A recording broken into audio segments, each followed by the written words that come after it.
नमस्कार मित्रांनो, आजचा जो युनिक वर्ड आहे तो आहे इलेटेड. का आहे? इलेटेड. आता हा एक काय आहे? ॲडजेक्टिव्ह आहे. का आहे? ॲडजेक्टिव्ह. तर याचा अर्थ काय होतो? जसं की व्हेरी हॅपी, ओव्हरजॉयड, बरोबर. म्हणजे काय? खूप आनंदी असणे, बरोबर. जास्त खुश असणे, बरोबर. त्याला काय म्हणतो आपण? इलेटेड. आता याचे काही सिनोनिम्स आहेत, म्हणजे काय समानार्थी शब्द. तर ते काय होतील? ओव्हरजॉयड, डिलायटेड किंवा मग थ्रिल्ड, बरोबर. कसं त्याची सिनोनिम्स म्हणजे काय? समानार्थी शब्द. आणि अँटोनिम्स म्हणजे काय त्याचे विरुद्धार्थी शब्द जसे की सॅड आहे म्हणजे दुःखी असणे, डिप्रेस्ड आहे, मिझरेबल आहे.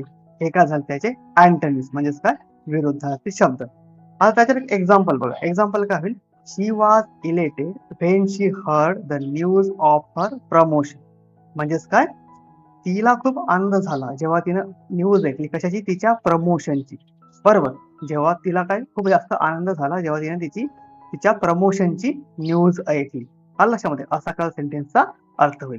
तर आजसाठी एवढंच. भेटूया पुढच्या भागामध्ये. तोपर्यंत नमस्कार आणि थँक यू फॉर लिसनिंग.